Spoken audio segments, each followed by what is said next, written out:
Hello everyone, welcome to EduTap and welcome to the series that we have started exclusively for the upcoming UPSC EPFO 2025 examination, wherein we'll be doing 15 MCQs a session.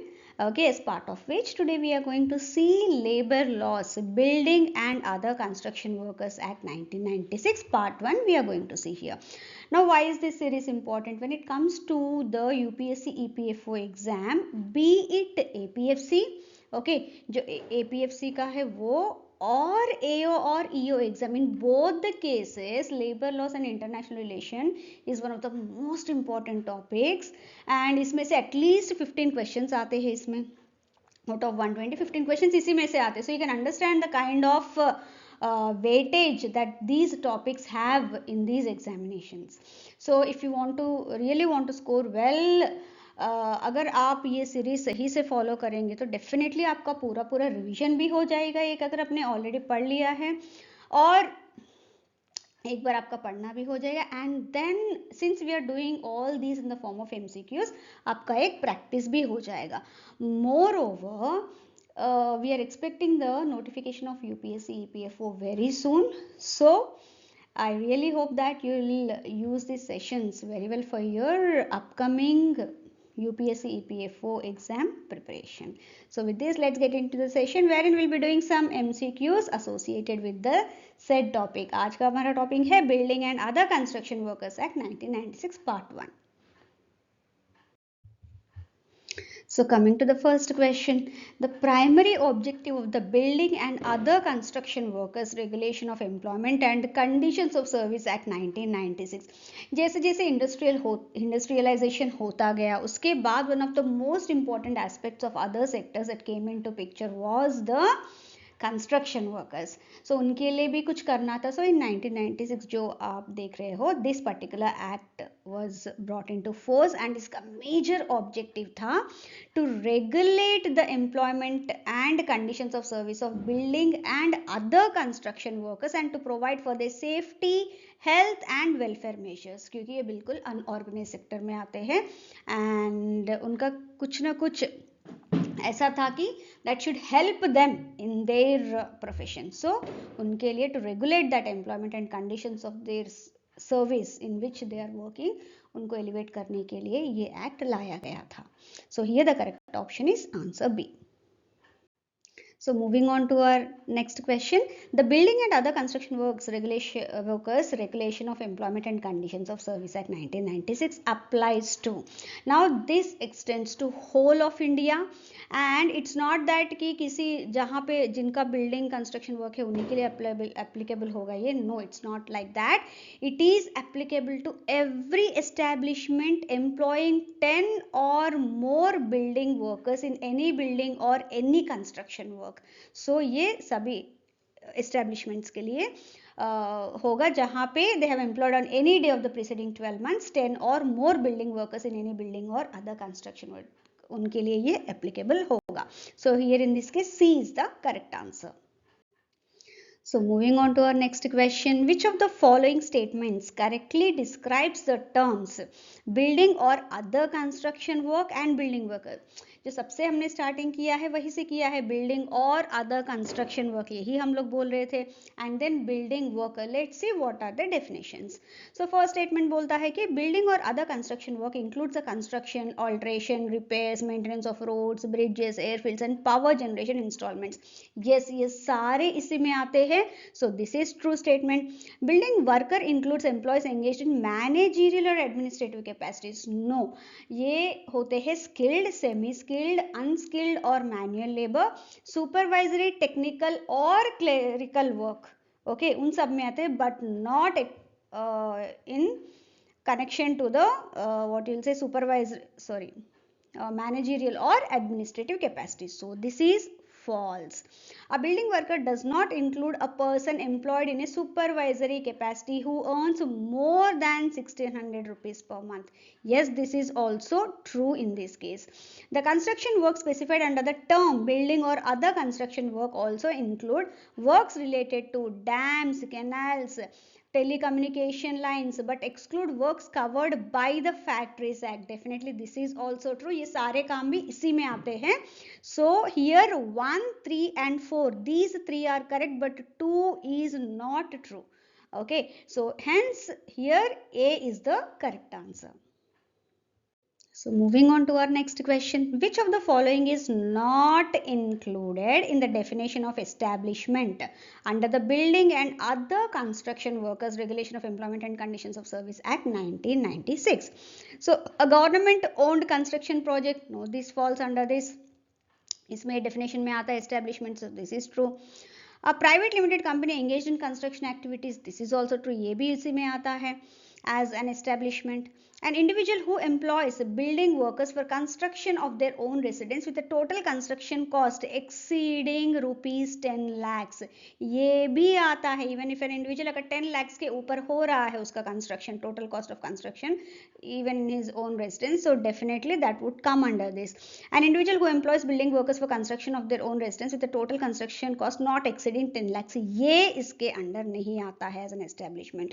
Other three, these are considered as establishments under this act, that is under the Building and Other Construction Workers Regulation of Employment and Conditions of Service Act. So here D is the correct answer. So moving on to our next question. Which of the following statements is or are correct regarding Central Building and Other Constructions Workers Advisory Committee as constituted under Section 3?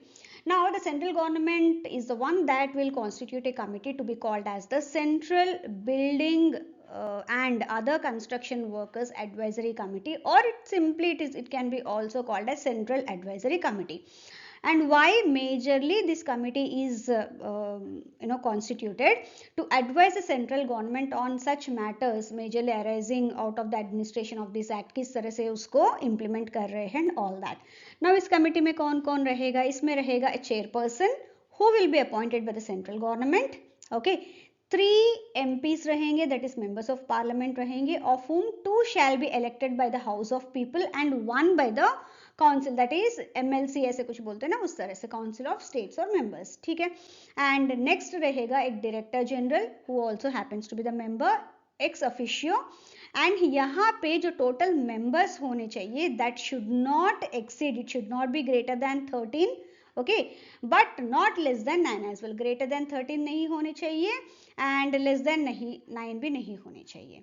Okay, and in this case the members जो workers members रहेंगे nominated to be present as a building workers, they shall not be less than the members nominated to represent the employers. Always उसी तरह से रहेगा ना, almost balance रहना चाहिए. So here let us see the statements after हमने एक थोड़ा सा डिस्कशन किया है ना, उसके बेसिस पे.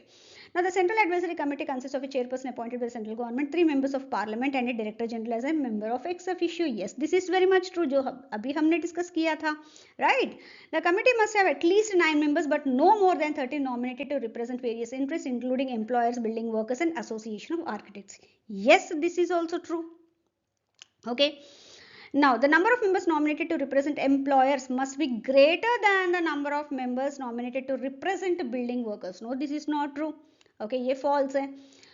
The main function of the Central Advisory Committee is to advise central government on matters arising out of the administration of the act. And yes, this is very much true. So, यहाँ पे 1, 2 and 4, these are correct and 3 is false. So, here B is the correct answer.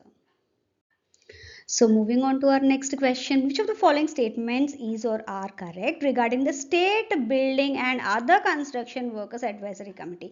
पहले हमने Central Advisory Committee देखा, अभी इसको State Advisory Committee है, and this falls under Section 4 of the said Act. So here let's have a quick look at the statements. The State Advisory Committee consists of a chairperson appointed by the state government, 2 members of state legislature and a member nominated by the central government. Yes, this is very much true. ये ऐसे रहने वाला है. The committee must have at least 7 members but no more than 11. ये भी true है, वहाँ 9 and 13 है इनका.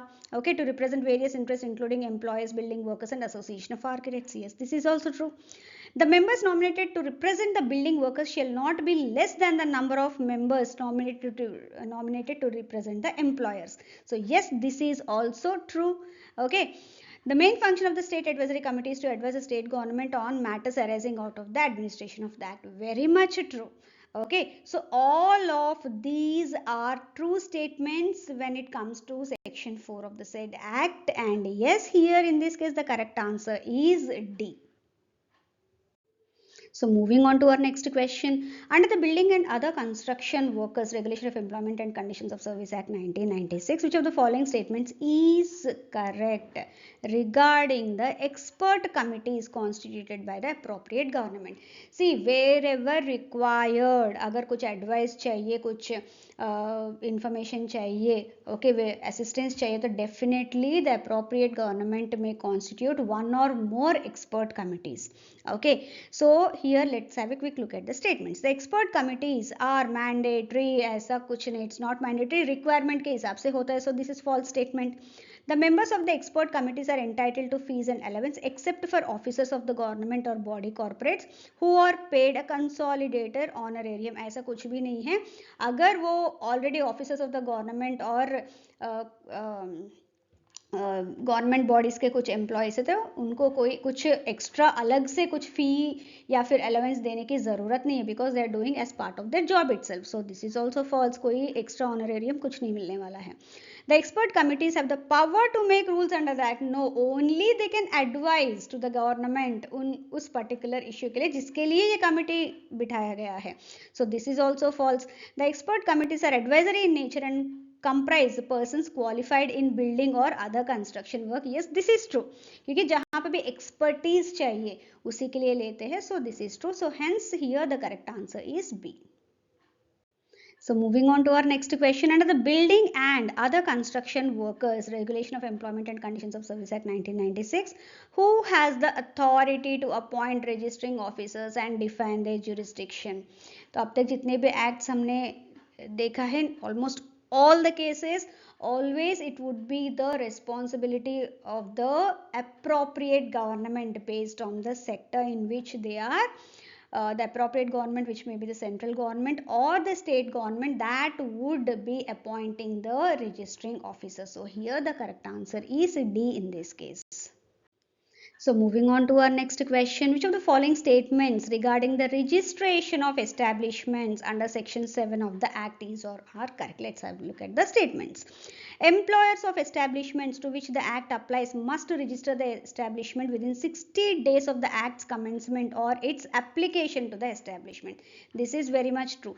Either उन्होंने establishment मतलब work start किया है और वर्क वो ऑलरेडी एस्टेब्लिशमेंट है बट पहले उस पर ये एप्लीकेबल नहीं था, but now the act is applicable based on it the changes that have happened to the establishment. In either cases within 60 days they have to go for the registration of their organization or the establishment under the said act. Okay, applications for registration made after the prescribed period can still be entertained by the registering officer if sufficient cause for the delay is provided. Yes, अगर सही reason है तो definitely he can take up that कि okay extend कर सकते. This is also true. The employer is required to inform the registering officer of any change in ownership, management or other prescribed particulars within 30 days of such change. Yes, within 30 days. कुछ भी change होता है, owner change हुआ है या फिर कुछ और चेंज हुआ है, उसमें कुछ चेंजेस लाए हैं एस्टेब्लिशमेंट में, ओके, ऑल दैट, कुछ एड्रेस चेंज हुआ है, whatever it is, all that they have to provide that to the registering that is registrar within 30 days. Yes, this is also true. Okay, the registering officer must issue a certificate of registration within 15 days of receiving the application. ऐसा कुछ नहीं है क्योंकि इसमें हर एक state का उस अलग अलग टाइमलाइंस होते हैं and based on the type of establishment also. So यहाँ 15 days करके ऐसा कुछ भी नहीं है, but as per the rules that have been laid out for that kind of establishment in that particular sector. So here only 1, 2, 3 are correct. This is not true. So 1, 2, 3 are correct. A is the correct answer in this case. So moving on to our next question. Under section 8 of the act, which of the following is valid ground for the revocation of an establishment's registration by the registering officer? किस basis पे वो वापस ले सकते हैं? ठीक है. Now, the registration was obtained through misrepresentation. Obviously, ये तो one of the major reasons है, very much true. Material facts were suppressed during the registration process, this is also true. अगर गलत इन्फॉर्मेशन देके कर रहे हैं. The provisions of the act are not being followed in the establishment's operations. Definitely अगर कुछ ऐसा है inspection में उनको पता चला तो definitely they can revocate their license, that is the registration. The registration has become ineffective or useless for any reason deemed valid by the registering officer. हो सकता है कुछ भी reason की वजह से अगर उनको लग रहा है कि वो reason valid है तो definitely he can revocate. So this is also true. The employer voluntarily requests revocation without providing any valid reason. नहीं, by providing valid reason अगर वो बोल रहे हैं कि नहीं मैं close कर रहा हूँ establishment, जो भी whatever might be the reason, अगर valid है तो definitely he can revocate. So this is only false. So only 1, 2, 3 and 4 are true in this case. So C is the correct answer. So moving on to our next question. The appellate officer under the Building and Other Construction Workers Regulation of Employment and Conditions of Service Act 1996 has the power to condone the delay in filing an appeal, but only if the appellant can prove that the delay was due to a reason beyond their control. True or false? See, any person who is aggrieved by an order that has been made to him may prefer an appeal to the appellate officer. And again, who shall be a person who has been nominated in this behalf, जो appellate authority है, by the appropriate government, and that he has to do within 30 days from the date whatever the order that has been communicated to him. Okay, within 30 days उनको appeal करना पड़ेगा. लेकिन yes अगर कुछ valid reason है कि वो 30 days में नहीं कर पाए तो definitely the appellate authority has the discretion to entertain an appeal over the 30 days period also, but valid reason होनी चाहिए. सो द स्टेटमेंट जो यहाँ पे दिया है ये स्टेटमेंट वेरी ट्रू है. So here A true because the appellate officer has a discretion to entertain an appeal after expiry of the 30-day period as well if sufficient cause is shown. So this is very much true. So A is the correct answer here. Moving on to our next question. An employer of an establishment covered under the Building and Other Construction Workers Regulation of Employment and Conditions of Service Act 1996 can continue to employ building workers even if the establishment has not been registered or its registration has been revoked. जैसे establishment start होते ही और इस act के purview में आते ही within 60 days उनको as per section 7 okay within 60 days उनको रजिस्ट्रेशन के लिए अप्लाई करना पड़ेगा, राइट. बट अगर रेवोकेशन हुआ है या फिर उनके पास रजिस्ट्रेशन है ही नहीं या कैंसल हुआ है या एक्सपायरी हुआ है, in any of this cases he can not work. So here the statement itself is false because the act prohibits employment of building workers in an unregistered establishment or an establishment whose registration has been revoked. So here B is the correct answer. See, as per this act, who is entitled to the benefits provided by the Building and Other Construction Workers Welfare Board from its fund? Okay ये जो welfare board है that is under this act and every building worker who is registered as a beneficiary under this act he or she will be a beneficiary and get the benefits under this fund. So here C is the correct answer. So moving on to our next question. Consider the following statements regarding the registration of the building workers as beneficiaries under section 12 of this act. Now which of the statements given below are correct? A building worker is eligible for registration of the under that fund if they are between the ages 18 and 60 and have worked in construction for at least 90 days in the preceding 12 months. Yes, this is very much true. Okay.